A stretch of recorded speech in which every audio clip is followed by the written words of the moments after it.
আসসালামু আলাইকুম প্রিয় ভিউয়ার্স, সুপ্রিয় শিক্ষার্থী ও সম্মানিত অভিভাবক। আশা করছি আপনারা সবাই ভালো আছেন। আমিও আপনার দোয়ায় এবং আল্লাহর রহমতে ভালো আছি, আলহামদুলিল্লাহ। আজকে ক্লাসে সবাইকে স্বাগত জানাচ্ছি। আজকে টেন্সের পাস্ট পারফেক্ট কন্টিনিউয়াস টেন্স আলোচনা করব। কথা না বাড়িয়ে চলুন আমরা ক্লাসে অ্যাটেন্ড করি। Let's go.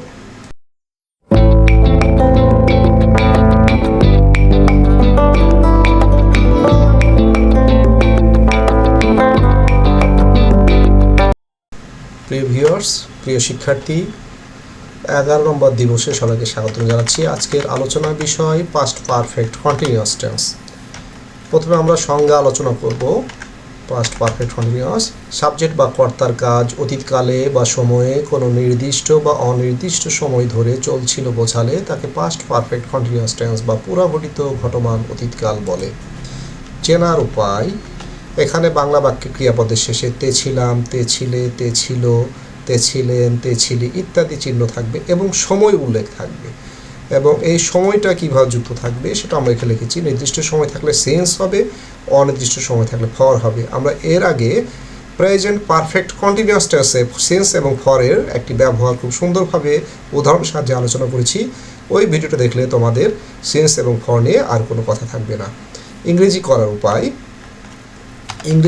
উপায়: সাবজেক্টের পরে হ্যাড, তারপর বিন, তারপর মূল ভাবে প্রেজেন্ট ফর্মের সঙ্গে আইএনজি যোগ, তারপর অবজেক্ট, তারপর ফর বা সিন্স,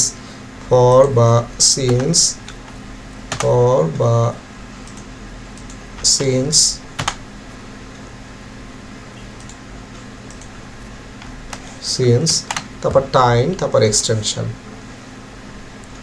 এখন আমরা উদাহরণ লক্ষ্য করি। প্রথমে আমরা লিখেছি আমি 2 ঘন্টা ধরে ভাত খাইতেছিলাম। তাহলে আই পাস্ট পারফেক্ট কন্টিনিউয়াস নিয়ে হলো হ্যাড, তারপর বিন, সবচেয়ে সহজ tense past perfect continuous, I had been. তারপর ভার্বের প্রেজেন্ট ফর্ম, তার সঙ্গে আইএনজি ইটিং, অবজেক্ট এবার রাইস। এরপর ফর বা সিন্স অনির্দিষ্ট সময়, 2 ঘন্টা বলতে 7টা থেকে 9টা না, 9টা থেকে 11টা নির্দিষ্ট নয়, এই জন্য এখানে ফর হবে, ফর 2 hours, for 2 hours, 2 ঘন্টা। এখন এই বাক্যটা যদি প্রশ্নবোধক বাক্য থাকতো, আমরা আর বাংলা লিখবো না। অন্যান্য টেন্সে আমরা যেমন বারবার একই বাংলা প্রশ্নবোধক না বোধক এইভাবে শিখেছিলাম, এখানে আর লিখবো না। এখানে ডাইরেক্ট আমি বাংলা ছাড়াই ইংরেজিগুলো দেখাবো তোমাদের। যদি থাকে আমি কি 2 ঘন্টা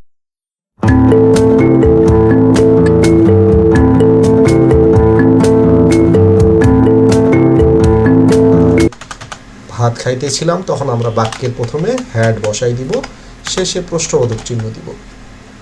যদি না বোধক বাক্য থাকে তাহলে এই হ্যাডের পরে আমরা নট বসাই দিব। যদি না বোধক প্রশ্নবোধক একসঙ্গেই থাকে তখন আমরা এইখানে সাবজেক্ট, এই যে হ্যাড নট, কিন্তু প্রশ্নবোধক এবং না বোধক একসঙ্গে আমি কি 2 ঘন্টা ধরে ভাত খাইতেছিলাম না, তখন আমরা হ্যাডটা বাক্যের প্রথমে দিব, শেষে প্রশ্ন had I not been eating, এমনভাবে করব। নেক্সট বাক্য, এখানে লেখা আছে সে সকাল 8টা থেকে কাজটি করিতেছিল। সকাল 8টা নির্দিষ্ট সময়, তাহলে he had been doing the work, since 8 AM। রাত 12টার পর থেকে দুপুর 12টার মধ্যে হলে আমরা AM ব্যবহার করব, আর দুপুর 12টার পর রাত 12টার আগে পর্যন্ত সময়কে বোঝালে আমরা PM ইউজ করব। এখন আমরা প্রশ্নবোধক বাক্য থাকলে কেমন করব, না বোধক বাক্য থাকলে কেমন করব, না বোধক প্রশ্নবোধক বাক্য থাকলে কেমন করবো সেগুলো দেখবো। আমরা বাংলা লিখছি না। না বোধক বাক্য থাকলে আমরা এখানে নট বসাই দেবো। He had not been doing the work since 8 AM। সে সকাল 8টা থেকে কাজটি করিতেছিল না। যদি প্রশ্নবোধক বাক্য থাকে তখন আমরা হ্যাডটি বাক্যের প্রথমে বসাই দেবো, had he been doing the work since 8 AM। প্রশ্নবোধক না বোধক বাক্য যদি থাকে তাহলে আগে না বোধক বাক্য থাকলে আমরা এমন লিখছিলাম হ্যাড নট, যেহেতু প্রশ্নবোধকে আমরা হ্যাডটা বাক্যের প্রথমে লিখছিলাম, তাহলে had he not been doing the work, শেষে আমরা এই প্রশ্নবোধক চিহ্ন বসাই দিব। এই ধন্যবাদ সবাইকে। আশা করছি তোমরা হয়তো বা আমার এই লেসনটি বুঝতে পেরেছো।